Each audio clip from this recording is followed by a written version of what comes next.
The day my affair partner proposed to another woman, my husband helped him choose the ring. I didn't know that until months later. By then, my marriage was already over. My affair was already over. And somehow, that truth hurt more than either of those things. Because while I was busy destroying my own life, the two men I'd put on opposite sides of a war had shared one quiet afternoon together. My name is Brooke. My husband's name was Ethan. The man I betrayed him with was Caleb. Caleb and I met at a regional sales conference. He lived 2 hours away, married once, divorced young, no children. He was charming in the effortless way people become after learning how to hide disappointment. It started with harmless conversations, then long phone calls, then business trips that lasted one night longer than they should have. I told myself we weren't hurting anyone, that because Caleb wasn't married, it somehow made what we were doing less wrong. Looking back, I don't even recognize the woman who believed that.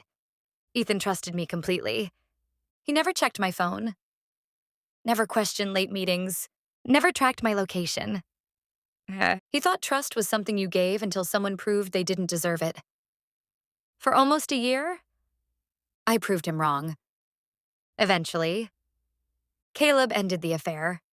Not because he'd grown a conscience, because he'd fallen in love with someone else. Her name was Olivia. She worked at his office. She knew nothing about me, nothing about us. When Caleb told me, I cried harder than I had in years. Not because I loved him, because I couldn't believe I'd thrown away my marriage for someone who was already moving on. I begged him to reconsider. He quietly shook his head. I want a real life. Those words stayed with me. A real life. As if mine had only ever been borrowed. 3 months later, Ethan asked me for a divorce. No accusations, no shouting, no dramatic confrontation. Just one sentence. I've known long enough to know this marriage isn't coming back. I signed the papers, moved into a small apartment, tried convincing myself starting over would eventually feel exciting. It didn't. About a year later, I was scrolling through social media when I saw Caleb's engagement announcement. He looked happy. Olivia looked radiant. Friends filled the comments with congratulations. Then I noticed something strange. The engagement ring. I recognized it immediately. Not because it had been mine, because Ethan designed custom jewelry as a hobby.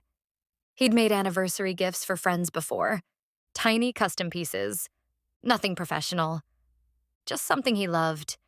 The ring looked exactly like his style. I convinced myself it was coincidence. Until I saw the jeweler's post.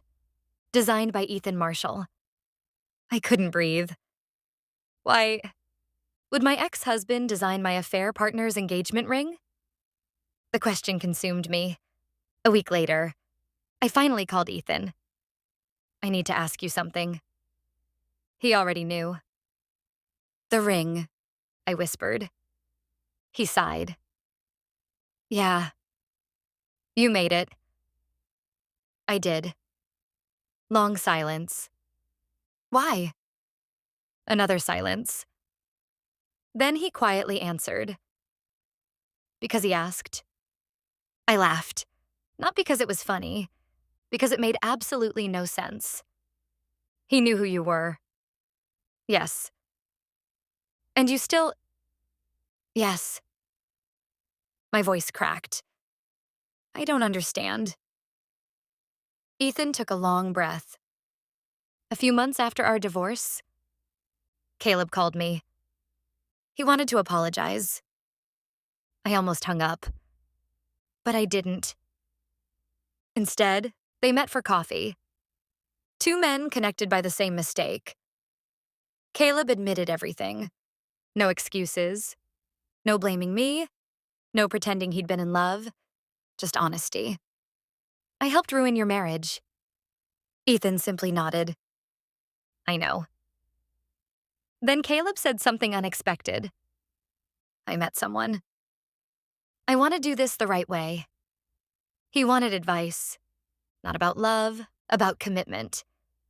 Because despite everything, he believed Ethan understood marriage better than he ever had. I thought he was crazy, Ethan admitted. But then he asked if I'd help design the ring. I whispered, "And you said yes?" "I did." "Why?" Another long pause. "Because she deserved a proposal that wasn't built on lies." I started crying before he finished. I wasn't designing a ring for the man who betrayed me. I was designing one for a woman who had done nothing wrong. Silence filled the phone. And because I hoped he'd learned enough from what happened to us that he wouldn't repeat it. Weeks later, I attended their wedding. Quietly. From the back row. They didn't know I was there. I watched Caleb slide Ethan's ring onto Olivia's finger. I watched Olivia smile through tears. Then something happened I never expected. Caleb looked across the room. Saw me. For just a second, our eyes met. He didn't smile. He didn't wave. He simply nodded once. A silent acknowledgement of everything we'd destroyed. After the ceremony, I left before anyone could stop me.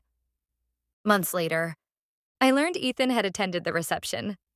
Not as a guest, as the man who gave the toast. Someone sent me a recording. Near the end, Ethan raised his glass. Marriage isn't about finding the perfect person. It's about becoming someone worthy of the promises you make. Then he smiled toward Caleb. I hope you keep this promise better than the last one. No one laughed. Caleb quietly nodded. I will. Years have passed since that wedding. Caleb and Olivia are still together. They have 2 daughters now. Ethan remarried as well, a wonderful woman who laughs louder than I ever did. Sometimes people ask if I ever hated Caleb. I don't. The person I struggled to forgive was myself. Because the hardest truth wasn't that my husband helped my affair partner propose. It was understanding why. He wasn't helping the man who had betrayed him. He was helping an innocent woman begin a marriage without carrying the weight of our mistakes.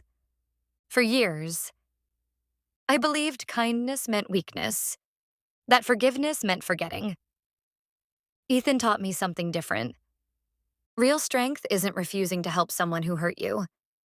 It's refusing to let their worst decision determine the kind of person you become. And that is why the man I betrayed ended up becoming the best man either of us ever knew.